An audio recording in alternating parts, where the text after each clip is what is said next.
Hey everyone. So I thought we'd talk a little bit about protecting your hives.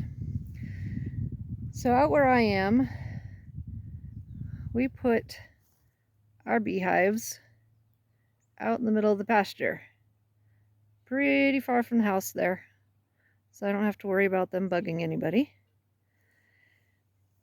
But what we did is we have a lot of wind. So in order to create a wind block so that, once you start stacking supers on these hives, they start getting pretty tall, which is not good with 100-mile-per-hour winds. Even that little tie-down strap really isn't going to help you too much when you've got 2 or 3 supers stacked. So we went down to the county recycling and got wooden pallets. That way the wind can still go through it a little bit, but it's still going to block quite a bit. As you can see, we have T-posts driven down in each pallet to hold it. And I think what I'm going to do for the winter is stack straw bales on the outside of these pallets, just to block any blowing snow that we might get, because yes, we do get quite a bit of snow here in Colorado. Block the snow, block those driving winds. I don't want to completely lock the bees up, but I'd like to give them a little bit more secondary insulation, so to speak, during the winter.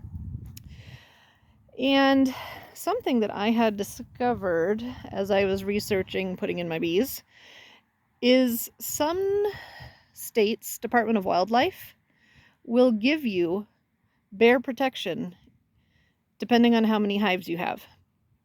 So for here in Colorado, it was if you had at least 3 hives, they would give you, it's not plugged in, don't worry, they would give you these metal panels to surround your entire bee yard, and they would give you a solar charger.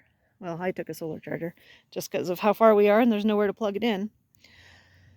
So that was, to me, very useful. We have a lot of elk that come out and they will rub on everything, and I really don't want them knocking over our hives.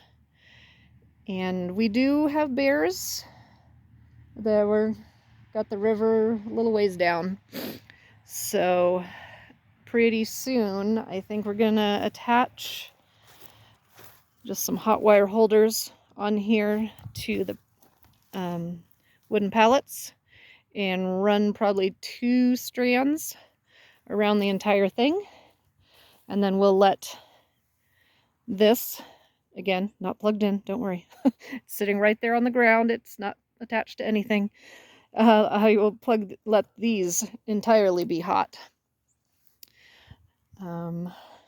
Nothing has tried to dig in yet. We do have foxes and skunks and coyotes, and I definitely know they're out here as they've been digging around the yard, but nothing has been able to squeeze through yet. But these panels have definitely helped keep a lot of things out, and just a good wind block.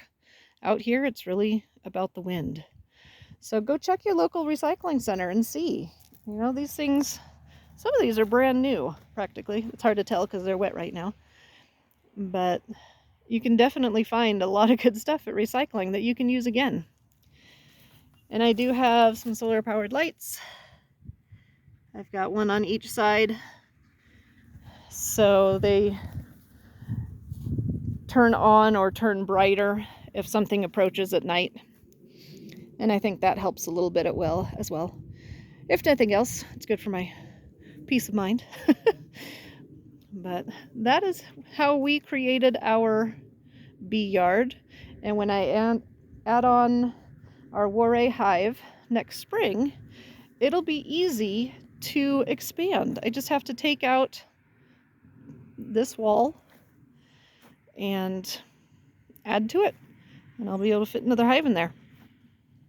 So pretty easy to modify if needed, which is nice. So be sure to subscribe and follow along for more tips and tricks on how to take care of your bees. I will see you next time.